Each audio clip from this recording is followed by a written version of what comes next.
नमस्कार दोस्तों, मेरा नाम है राहुल और आप देख रहे हैं फौजी बाबा। आज मैं आप लोगों के लिए एक ऐसी कहानी लेकर के आया हूं जो आपको इस बात पर विचार करने को मजबूर कर देगी कि आपको भोग विलास की वस्तु का चयन करना चाहिए या फिर ज्ञान का।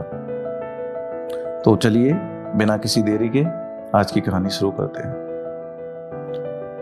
पौराणिक कथाओं के अनुसार उद्दालक नाम के एक ऋषि हुए हैं। उद्दालक ऋषि ने एक बार विश्वजीत नामक यज्ञ का आयोजन किया, जिसमें कि उन्होंने अपनी सबसे ज्यादा प्रिय वस्तुओं को यज्ञ में आए साधुओं को दान कर दिया।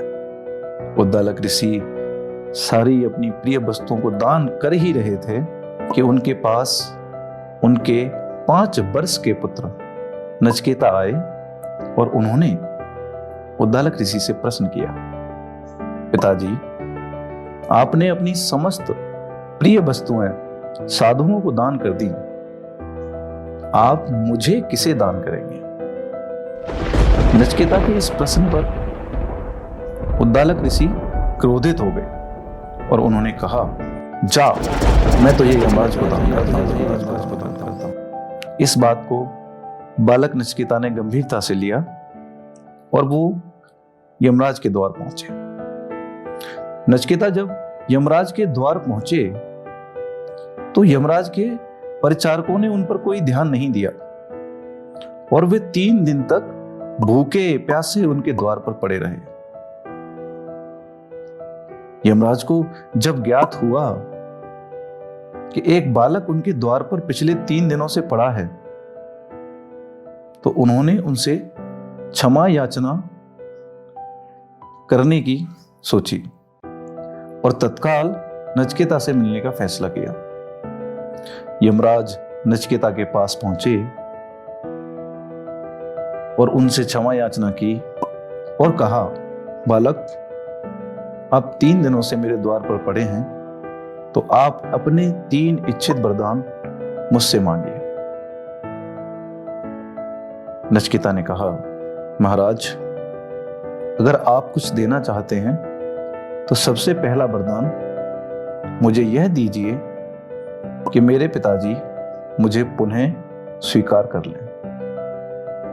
दूसरे वरदान में नचिकेता ने देवी देवताओं के बारे में पूछा कि क्या देवी देवता स्वर्ग में भी अजर अमर रहते हैं? क्या वो निर्भय होकर विचरण करते हैं? इस पर यमराज ने नचिकेता को अग्नि ज्ञान दिया। तीसरे वरदान में नचिकेता ने अत्यंत गूढ़ वर मांगा। यमराज ने उस वरदान को टालने की भरपूर कोशिश की, परंतु नचिकेता अपने निर्णय पर डटे रहे।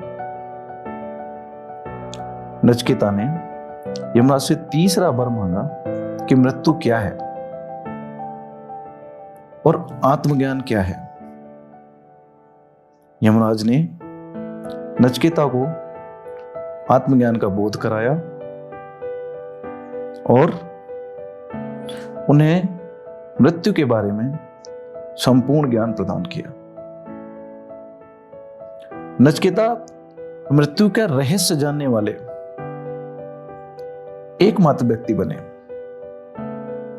5 वर्ष का वो बालक अगर चाहता तो वरदान में धन, वैभव, राजपाट बहुत कुछ मांग सकता था, मगर नचिकेता ने उन सब के बदले ज्ञान मांगा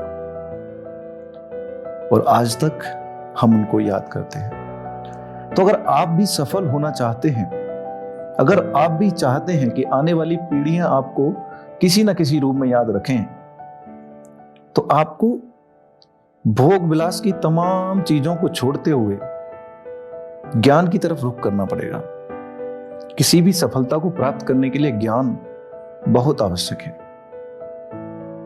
आप सफल हों, इसी उम्मीद में मैं इस कहानी को यहीं समाप्त करता हूं और आपसे निवेदन करता हूं कि आप चैनल को सब्सक्राइब करें, वीडियो को लाइक करें और कमेंट करना ना भूलें। वीडियो को पूरा देखने के लिए आप सभी का हृदय की गहराइयों से धन्यवाद।